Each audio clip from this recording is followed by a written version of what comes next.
Olá pessoal, estamos aqui para mais um iCena, Cinema e Formação em Foco, onde a gente entrevista nossos colegas, professores, nossos queridos alunos que vêm aqui, estão realizando bastante coisa, então a gente traz eles aqui para bater um papo. E hoje a gente está aqui com o Sérgio Riso, grande crítico. Muito obrigado, Sérgio, por ter vindo aqui falar com a gente. E a gente vai falar um pouco sobre crítica e também o Sérgio e o Filipe Pitanga, que talvez entre em conexão com a gente lá no Rio de Janeiro. O Filipe teve um probleminha lá no Rio e não conseguiu estar na hora que a gente tinha marcado aqui o nosso ao vivo, mas se ele conseguir entrar, ele entra no meio e a gente improvisa. Então, mais uma vez, obrigado, Sérgio, e vamos falar um pouco de crítica, né? Eu tenho uma grande questão que eu sempre me coloco com a crítica, que na minha percepção me parece que eu tenho percebido dois caminhos na crítica. Um que eu tenho chamado para mim mesmo de uma crítica que me parece que faz uma espécie de referência de consumo, e uma crítica que de fato olha para o filme e tenta criar a maneira pela qual ele está se conectando com os assuntos do seu tempo, a maneira pela qual ele está destilando esses assuntos, como que ele reverbera certas coisas e tal. E para esse tipo de crítica é necessário, obviamente, uma conexão do crítico para além do filme, né? Com obras que dialoguem com ele, com outros filmes e tal. Eu queria ver como é que você vê isso, porque me parece, assim, lendo as suas coisas, que você é um crítico que está nessa segunda ponta aí que eu estou me referindo. Né? Eu seria capaz de acrescentar uma terceira corrente, eu já te falo qual é. Mas, de fato, acho que o fortalecimento do jornalismo de serviços no Brasil, desde a década de 80 talvez, criou no campo da crítica cultural, da crítica das artes todas, um modelo de texto que é claramente de orientação de consumo. Né? Então são textos que falam de filmes, de peças, de espetáculos musicais, mais ou menos como se eles falassem de restaurantes. Né? Então a ideia é dizer, olha, por esse preço vale a pena, não vale, se você for, peça isso, peça aquilo. E em termos de massas, talvez seja melhor você tentar outra cantina. Né? Então, de fato, eu acho que se estabeleceu nessas últimas décadas essa tradição muito forte no Brasil. Que, então, vamos lá, é uma crítica de serviços, vamos criar aqui termos para dar conta disso, que está muito preocupada ali em dialogar com um espectador, mas em termos bem pragmáticos. Né? É aquele leitor, ouvinte, telespectador, que está disposto a saber se vale a pena ele gastar o dinheirinho dele para assistir alguma coisa no fim de semana, acompanhado de amigos, da companheira ou do companheiro, sei lá.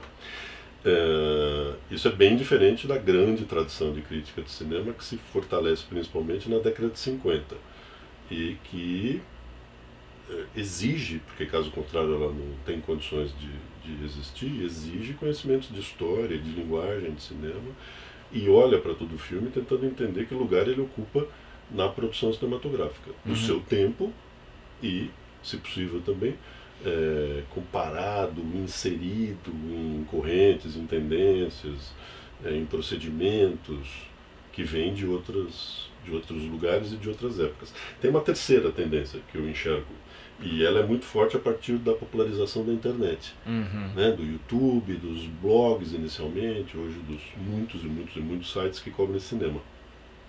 Ela está um pouco no meio do caminho. Ela não tem uma preocupação de prestar serviços para o seu leitor, ouvinte, telespectador, e ela também não parece muito interessada em questões ligadas à história e à linguagem. Né? Ela é muito parecida com o que em outras épocas a gente chamava de fanzine. Certo. E isso não é nada desmerecedor desse trabalho. É que os fanzines tinham uma característica muito clara. Né? Eram publicações, para quem não pegou essa época, publicações impressas ali nos tempos românticos, feitas em mimeógrafo, por fãs que conheciam muito bem os artistas, os álbuns, os objetos que estavam sendo analisados, mas da perspectiva do fã, não propriamente da perspectiva de alguém que olha não só para aquele recorte da produção, mas para toda a produção. Eu diria, portanto, que essa crítica que se confunde muito com o que foi o fanzine, ela está mais perto do que um dia foi a própria crônica cinematográfica. Né? Era esse o nome que tinha. Uma abordagem mais subjetiva, muito subjetiva, né? Muito carregada de subjetividade, menos compromissada com questões de história e de linguagem, e que às vezes termina em odes, né, a obra, ou um artista, ou em críticas muito duras, e em geral termina também com uma avaliação, né? Quer dizer, tem um entendimento hoje de que a crítica passa por você dar estrelinhas, por você notas, dizer sim ou não, mais ou menos. Basicamente, né? Isso, sim ou não, né? Que essa crítica que eu estou me referindo como referência de consumo do jornal, basicamente é o horizonte final dela, né? Veja ou não veja, né? Me parece que a pergunta de fundo é por que gostei e por que você deve ver, né? As perguntas que estão ali de fundo. Deixa eu dar boas-vindas aqui ao Filipe, que tá nos ouvindo bem aí, Filipe? Acho que a gente vai precisar colocar um fone para te ouvir, peraí. E você precisa jogar o teu microfone. Você precisa ativar. Me diz. Isso, agora a gente ouve. Eu estou ouvindo bem. Vocês estão me ouvindo? A gente está te ouvindo, agora a gente está com fone. Então, Filipe, bem-vindo, muito obrigado aí por participar. Filipe Obrigado a vocês. Filipe estava no meio de uma filmagem e... Está ainda no meio eu estou eu peço vênia, gente, agradeço pela gentileza. Estou aqui na casa do cineasta Joelzito Araújo, que cedeu gentilmente um instante aqui do espaço e do momento que nós estávamos antes de fazer uma entrevista, mas também mando abraços. Se quiserem, daqui a pouco eu chamo ele, mas ele está ocupado, gente. Tá bom. Então, um pouquinho antes de você chegar, a gente estava falando aqui um pouco sobre algumas tendências da crítica, né? Eu coloquei aqui para o Sérgio que eu, pelo menos, consegui enxergar duas e ele manifestou ainda uma terceira e me fez ver talvez de um outro jeito, assim, né? Que seria essa crítica que é, de certa forma, uma referência de consumo típica do jornal, para usar as palavras do Sérgio, uma crítica que presta serviço, digamos assim, para esse... para o consumo, né, de cinema, uma crítica um pouco mais pautada, né, uma segunda vertente que está um pouco mais interessada em entender as conexões dos filmes com o mundo, as conexões dos filmes com outras obras, as conexões e a maneira pela qual esses filmes dialogam, né, com o seu tempo, dialogam com leituras de outras obras e assim por diante. E o Sérgio se referiu a uma terceira crítica, uma terceira, talvez, vertente da crítica que ele chama de fanzine, né? Onde você tem ali por trás uma pessoa que está defendendo, digamos assim, ou acusando uma obra por conta da sua conexão subjetiva a ela, né? Poderia dizer assim, né, Sérgio? E eu queria ver ouvir de você também, como é que você pensa isso? Opa. Acontece. Então, eu ainda dividiria de mais uma forma a segunda vertente, como você colocou, porque aquela que se aprofunda, né, ela ainda faria a divisão entre a visão jornalística, que às vezes se aproxima da primeira, de uma forma um pouco quase que publicitária, às vezes, porque dar publicidade ao filme não é um problema, e sim, problema seria se dar publicidade ao filme, ele existir no mundo, já que hoje, ainda mais com o volume de informação que a gente tem de dados, é também uma competição injusta. Então, o blockbuster americano ele não tem só a crítica, ele tem o Caderno da Tilibra, ele tem o McLanche Feliz, ele tem um tipo de produto que faz dele muito mais acessível, um alcance mais amplo. Então não é um problema ver um percentual de publicidade dentro da crítica, porque o jornalismo também é informar, e dentro de informar é levar publicidade de algo, né, a outrem, não no sentido da publicidade estrito sensu, de vender um produto, mas sim lato sensu, dar publicidade a algo. E o jornalista, ele também tem o outro lado, claro, que além de informar é consciente, quer dizer, hoje em dia está colocado em dúvida isso, né, porque mais do que nunca se cobra uma visão editorial, crítica, ética do jornalista perante os momentos e movimentos que estão acontecendo no país, e não apenas uma mera reprodução dos fatos. Mas o jornalista crítico, e o crítico de cinema ele não tem necessariamente uma formação de bacharel, né, nós temos muitos cursos como este, por exemplo, que é fazer uma introdução acadêmica, jornalística, conceitual da crítica, mas os críticos vêm de várias origens e formações, do jornalista, o antropólogo, a história, direito, temos críticos notoriamente de várias áreas.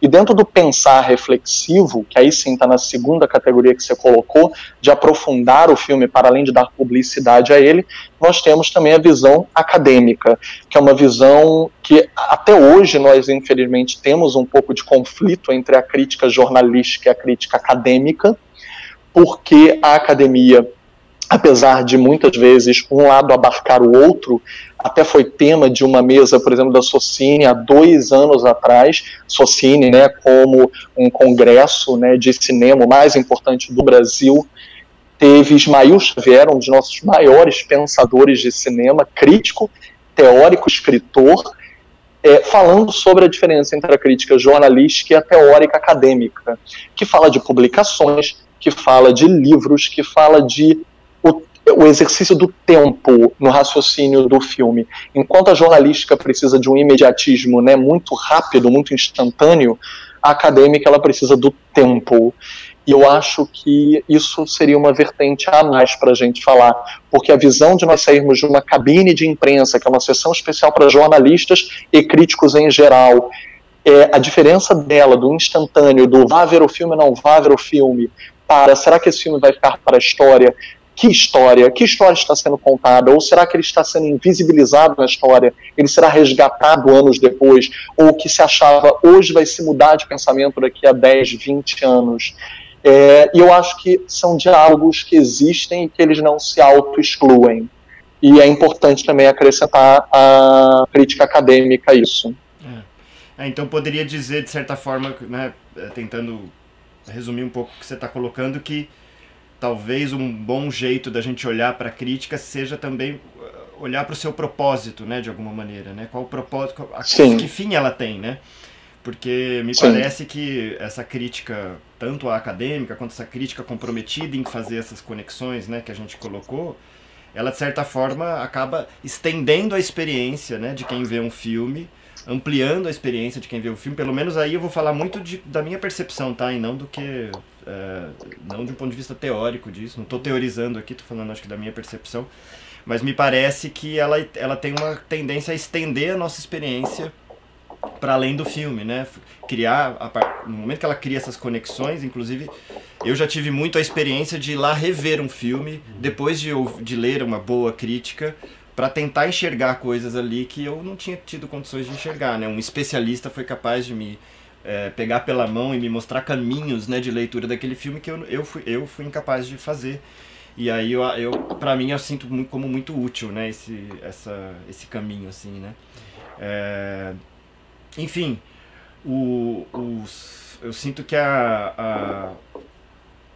por mais que a gente, né, tenha essa expansão, né, como o Sérgio colocou aqui um pouco antes de você entrar, Filipe, essa expansão, né, por meio dos blogs, por meio do próprio YouTube, né, da crítica, eu acho que a gente fazer um momento de refletir a crítica, refletir a tarefa do crítico, seus propósitos, é fundamental, né, e é um pouco o que vocês dois estão propondo aí, tanto no Rio quanto em São Paulo. Aí eu queria ouvir um pouco o que o Sérgio tem, né, no seu trabalho, né, do seu trabalho, o que você vai trazer um pouco na pedagogia desse curso, e depois vamos ouvir um pouco do Filipe.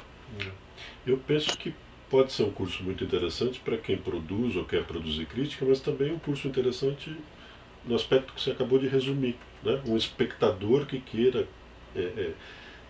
desenvolver a sua capacidade de dialogar com filmes, de compreender o alcance do cinema, né? De modo que o programa que eu bolei, acho que é muito parecido com o do Filipe, contempla a possibilidade de, ao longo do curso, os alunos se dedicarem à produção, sem que isso seja uma exigência, sem que isso seja uma obrigação, né? Evidentemente que alunos que queiram só acompanhar as aulas, sem necessariamente produzir, podem fazer isso. Mas a ideia da produção é que ela torna mais claro o exercício da crítica. Quando você se dedica a tentar dialogar, digamos, com filmes, você começa a perceber algumas coisas sobre a crítica que, no campo da teoria, às vezes são um pouco nebulosas, às vezes são um pouco etéreas, né? Quando efetivamente você mergulha naquilo, produz um texto, esse texto tem alguma interlocução com outras pessoas, minimamente com os colegas do curso. Combinei com o Filipe que a gente pode fazer um intercâmbio entre os trabalhos dos alunos do Rio e os de São Paulo, que quando você ganha essa dimensão, que é a dimensão do público leitor, né, do que você está produzindo, e acho que pode ser também um público ouvinte ou um público telespectador. Esses exercícios não precisam ser só em forma de texto. Quando você ganha essa dimensão, a dimensão do público, aí você começa a entender ainda melhor os desafios da crítica, os dilemas da crítica, por exemplo, todos os problemas éticos envolvidos no exercício da crítica, que às vezes escapam a alguém que não tem contato, nunca teve contato mais estreito com a atividade. Pode falar, Filipe. Opa, se eu puder acrescentar algo a isso, e eu concordo com todas as palavras do amigo, sim, nós prometemos até mesmo um intercâmbio, a tentativa, né? Claro, o tempo vai também ditar um pouco do que a gente vai poder fazer de troca, e a gente conseguiu fazer isso no último curso em julho. O Sérgio até deu uma aula, né, no curso do Rio, ele teve a ocasião de uma viagem de poder estar presente, foi maravilhoso ter esse intercâmbio. Eu, durante o curso, até convidei algumas outras pessoas para dar uma palavrinha, porque eu acho que crítica também é troca. Assim como o cinema é encontro, a crítica é troca. E sem encontros e trocas, a gente não tem justamente a potencialização dos olhares. Porque o olhar isolado, ele pode, claro, ver algo que um outro olhar tenha como um ponto cego. Mas os olhares em conjunto é uma orquestra.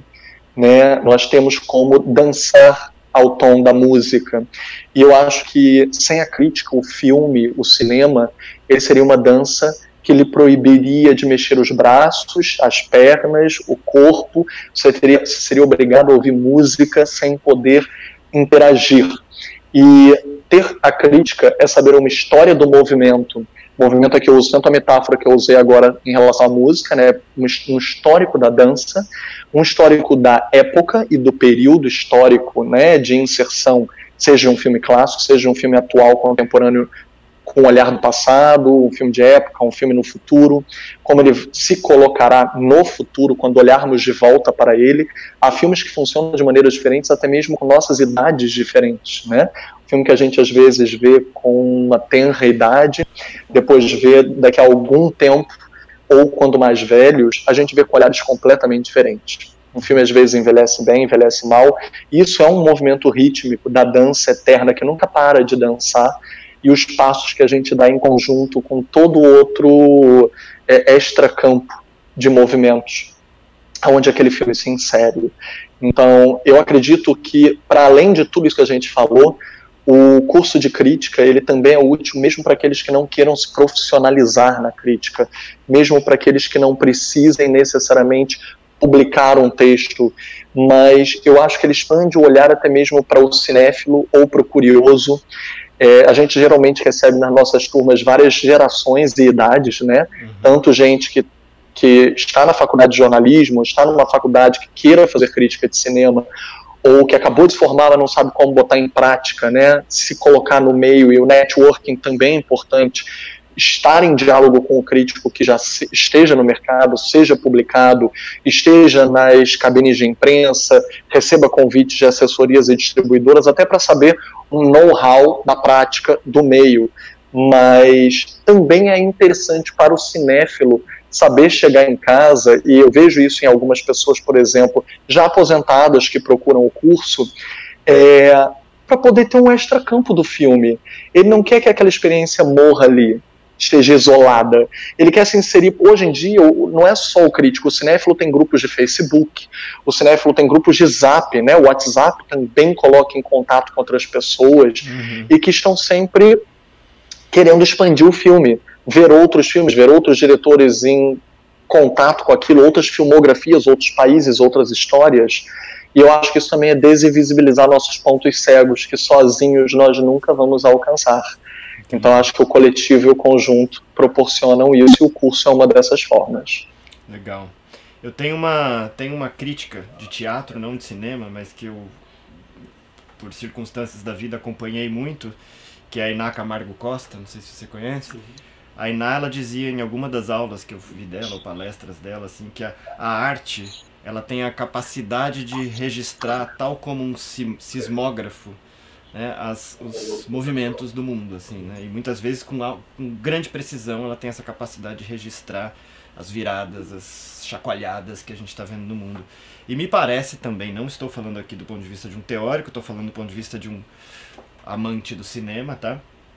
A minha área está em outro lugar, mas me parece que a gente está vivendo um momento que esse sismógrafo tem registrado esses movimentos do mundo com muita eloquência, né?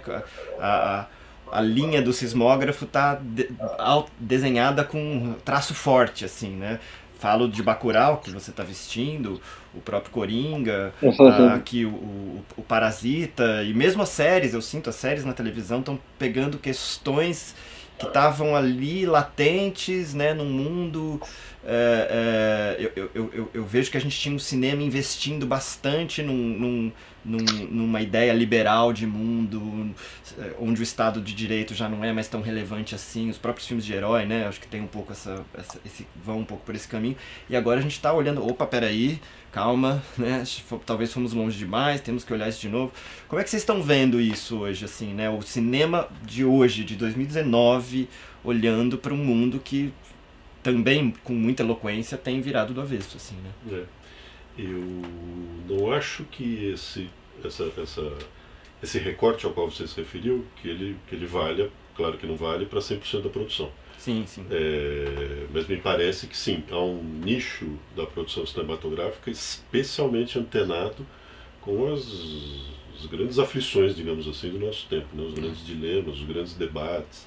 E às vezes os filmes manifestam essas aflições, esses debates de maneiras muito surpreendentes, né? Criativas. Eu concordo com você, mas eu lembro que em diversos outros momentos o cinema já foi capaz de fazer isso. Vou usar aqui um exemplo bem localizado. O expressionismo alemão. Né? E a capacidade que o expressionismo alemão teve no seu tempo, capacidade que só foi detectada um pouco depois, de tentar traduzir o chamado mal-estar alemão do entre guerras, justamente o que contribuiu ali para que fertilizasse a semente do nazismo. Então era um cinema muito sintonizado com o que acontecia. E combativo, né? E junto com, né, essa temperatura, um sentido de combate. E aí veja só, acabou de sair no Brasil a segunda edição de um livro bem interessante, todos que gostam de cinema acho que terão prazer em ler, um livro que se chama A Colaboração, que é sobre as relações entre Hollywood e o nazismo, só para eu ficar nesse mesmo ponto.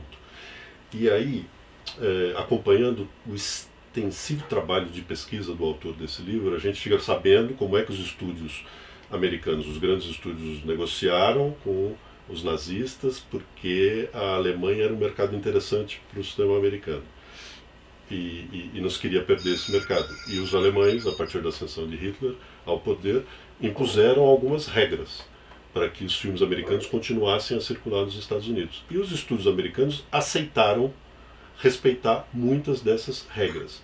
O que faz com que boa parte da produção americana dos anos 30 reflita esse cuidado. Por exemplo, os judeus sumiram de filmes americanos ao longo da década de 30. Eles passaram a ser um objeto a evitar em filmes, porque isso poderia criar incômodos, né? Então veja só, é um cinema que também foi muito sintonizado com a sua época. Você precisa talvez apurar o olhar, ter acesso a informações complementares para sacar que o que alguns filmes americanos fizeram na década de 30 o fizeram em virtude de um contexto geopolítico. Ainda com o sinal invertido, né, do que a gente está falando. Sim. Exatamente. Pode falar, Filipe, queremos te ouvir. Eu concordo 100% com o Sérgio. Coloco um outro cenário, né, geopolítico do próprio Brasil.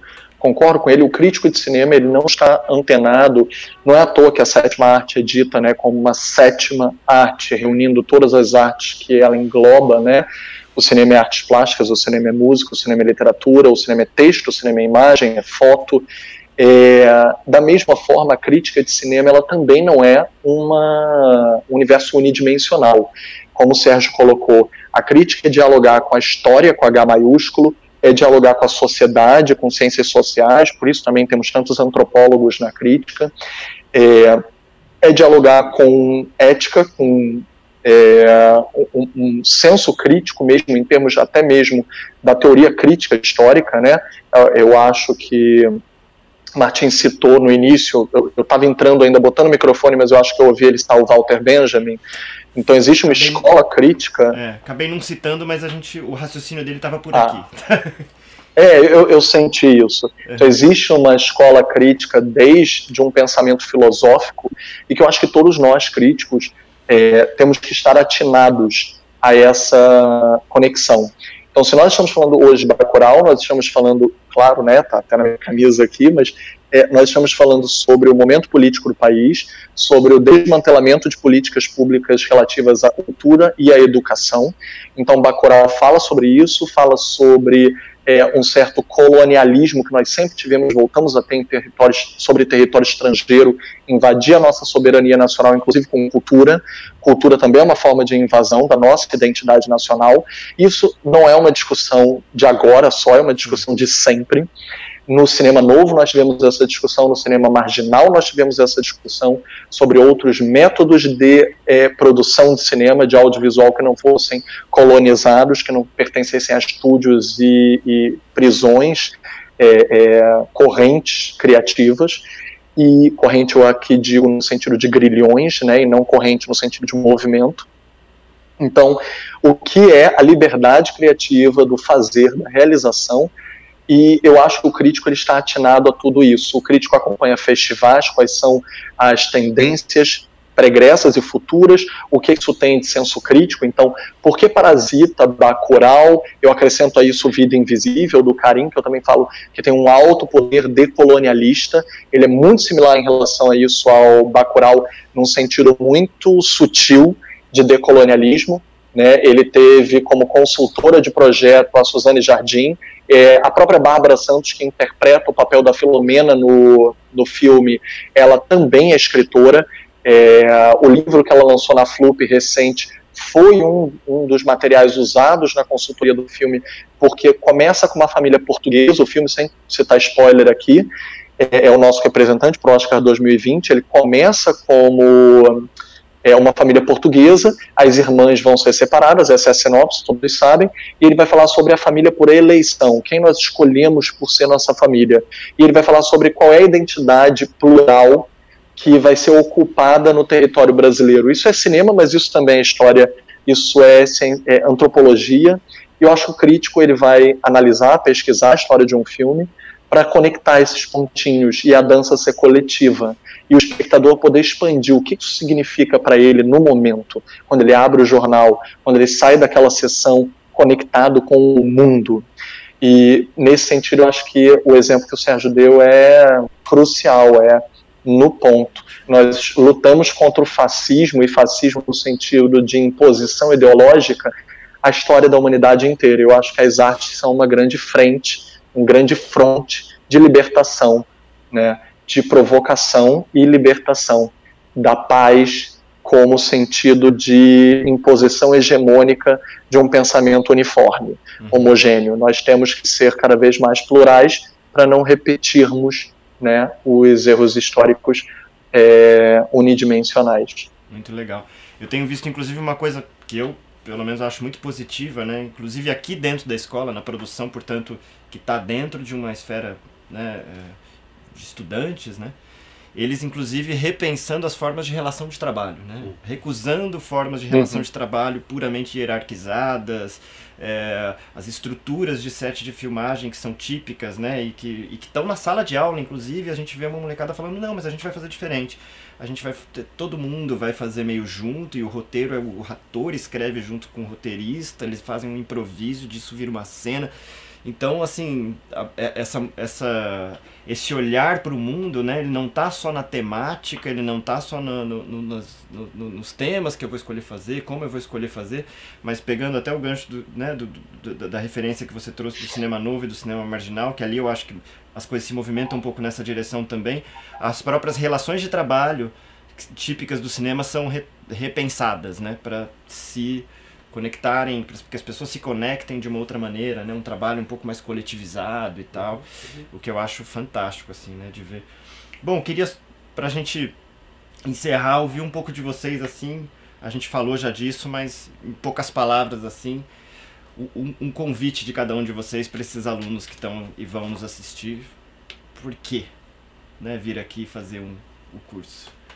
Se você gosta de cinema, se você gosta de pensar sobre cinema, se você gosta de trocar ideias sobre cinema, e se além disso tudo você também gosta de arriscar reflexões em forma de texto, se você quer arriscar vídeos, né, sobre essas reflexões que você faz a respeito do cinema, enfim, se você está interessado por compreender melhor filmes, compreender melhor o alcance de filmes, como você mencionou na abertura, acho que essa é uma ótima oportunidade. O Felipe, falando sobre esse caráter plural da crítica, me lembrou muito o prazer que eu tenho, certamente ele tem também, você também, nas circunstâncias em que você participa, quando eu vou para uma mesa de debates. Né? Eu vou feliz da vida, alegre ali, pensando no que eu tenho a dizer, mas na expectativa do que eu vou ouvir, né? Sim. Quase na certeza de que os colegas ao meu lado vão falar coisas muito diferentes daquelas, e aí a partir dessas coisas eu vou engatar outras, e alguém da plateia vai lembrar de uma coisa e vai abrir uma janela, e para mim esse é um grande barato dessa atividade, né? É justamente esse caráter de expansão do pensamento, do olhar. E às vezes por intermédio, né, da reflexão de um outro, você muda a sua lógica, né? Eu acho que tem uma coleção da Kozak na IF sobre o Glauber, né? São vários textos do Glauber e tal, e ali tem transcrições de mesas de debate das quais ele participou com Alex Vianney, por aí. Toda aquela turma em mesas de debate. É fantástico ler aquilo, porque você vê o rumo do pensamento das pessoas mudando, então eu acho muito interessante. De fato, acho muito legal. Filipe, com a palavra. Concordo, eu tenho até uma lista de links que eu costumo passar para os alunos de textos dos nossos cineastas. Eu acho isso muito importante, porque muitos também produziram textos críticos, né? Para além dos manifestos. O manifesto do Glauber, o manifesto dos Ganzella, existem algumas coisas mais textuais, mas existem também diálogos. Eu acho que, tipo, Carlão, né? Carlão Reichenbach tem diálogos incríveis, textos incríveis, inclusive dialogando com outros cineastas, com outros movimentos, até mesmo estrangeiros, às vezes, que ambos sempre estavam, né, em conexão, né, o nosso cinema brasileiro com o que estava sendo feito lá fora. Mas eu convidaria também as pessoas, justamente, vou usar a palavra que o Sérgio falou, janelas, a criarem janelas, porque mais do que nunca nós estamos precisando de comunicação, como diria o Chacrinha, né, quem não se comunica se estrumbica, porque estamos vivendo um momento que é necessário para a cultura, para a educação, é um dos melhores momentos do cinema brasileiro, por exemplo, no mundo, em que ele mais está para nós podermos fazer a analogia que todos andamos fazendo, né, de Bacurau, com Parasita, que é um filme coreano, com Coringa, que é um filme americano, é porque nosso cinema está realmente ressoando no mundo e o mundo em nós. E eu acho que precisamos extravasar. Eu acho que chega um limite da nossa bolha, que se nós não chegarmos ao outro, tivermos esse poder de empatia e mesmo de olhar o positivo, para citar Bell Hooks, a gente não alcança o extremo potencial crítico, inclusive, que só o diálogo pode proporcionar. Então eu convido que as pessoas venham, não necessariamente apenas com o intuito de se tornarem críticas profissionais, mas em relação a vamos criar o nosso diálogo, vamos criar os nossos encontros, o que não quer dizer todos concordarem, também há discordâncias, também há uma interseccionalidade de que olhares estão falando, com quais olhares iremos falar e também iremos ouvir, porque existe um poder de escuta na crítica. Eu vou também, com o que nós propusemos, né, de comunicação, a turma do Sérgio com a nossa turma aqui do Rio, poder escutar muita coisa. O que a nossa turma vai poder escutar do lugar de fala da turma de São Paulo e vice-versa?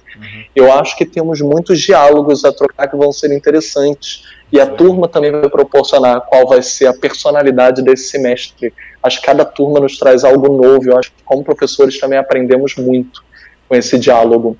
Tenho já alguns convidados também no gatilho para poder ter essas trocas e o próprio Sérgio, aliás, 2 convites. No dia 28 desse mês, que é uma quinta-feira sem ser essa outra, nós iremos ter uma palestra debate aqui no Rio, na AIC do Rio, sobre o tema desse ano do Enem, para a gente ver o quanto está tudo conectado, né?